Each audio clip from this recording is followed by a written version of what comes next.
আমরা ফেসিবাদ থেকে আংশিক নয় পূর্ণ মুক্তি চাই। এটা যার আমলেই হোক, যখনই হোক। ফেসিবাদ কখনো জাতিকে ভালো কিছু দিতে পারে নাই, পারবে না। আমরা সেই বাংলাদেশটাই চাচ্ছি, যেই বাংলাদেশে আর ফেসিবাদ আসবে না ফিরে, এবং যেই বাংলাদেশ আর কোনো আধিপত্যবাদের কাছে মাথা নত করবে না। আমরা ফেসিবাদের কবলে পড়ে আমাদের সংবাদ মাধ্যমের কাছে জাতির যে প্রত্যাশা, এইটা হারিয়ে ফেলেছিলাম গত 15.5 বছর। সংবাদ মাধ্যমে যারা সত্যিকার অর্থে সাদাকে সাদা বলবেন, কালোকে কালো বলবেন, তাদের কণ্ঠগুলো স্তব্ধ করে দেওয়া, এবং তারা সফল হয়েছিল। সেই সফলতার রেশ এখনো চলছে বলে মাঝামাঝি যেন মনে হয়। আমরা ফেসিবাদ থেকে আংশিক নয় পূর্ণ মুক্তি চাই। এটা যার আমলেই হোক, যখনই হোক। ফেসিবাদ কখনো জাতিকে ভালো কিছু দিতে পারে নাই, পারবে না। এবং সাংবাদিক বন্ধুদেরকে শুধু এতটুকু অনুরোধ করবো, আপনাদের পরিচয় হচ্ছে আপনারা জাতির বিবেক। আপনারা বিবেক অনুযায়ী চলবেন। হায়াত মউত আল্লাহ তাআলার হাতে। জন্ম একদিন নিয়েছি, মৃত্যু একবারই হবে।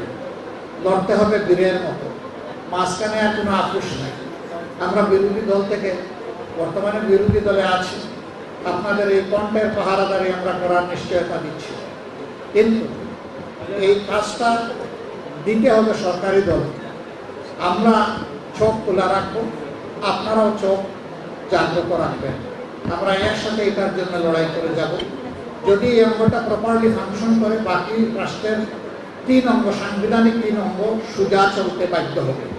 আর এই অংশ যদি ভঙ্গুর হয়ে যায়, ব্যর্থ হয়ে যায়, বাকি 3 অংশ অটোমেটিক্যালি 3 অঙ্গ ব্যর্থ হয়ে যাবে। আমরা সেই ব্যর্থতা আর দেখতে চাই।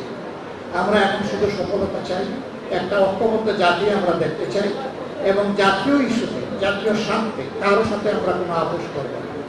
সরকারি দল যদি সেই ক্ষেত্রে অনড় থাকে, আমরা তাদেরকে পাশে থেকে শক্তি দেব, একসাথে লড়াই করব। কিন্তু সরকারি দল যদি দেখে এখান থেকে তারা বিচ্যুত হয়ে যাচ্ছেন, তাদেরকে সোজা করে রাস্তায় আনার চেষ্টা করবো, না হলে প্রতিরোধ করে দেব। এটি হবে আমাদের নীতি।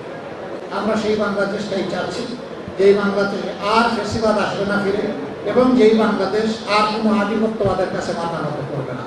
আপনাদের সবাইকে ধন্যবাদ। আসসালামু আলাইকুম ওয়া রাহমাতুল্লাহ।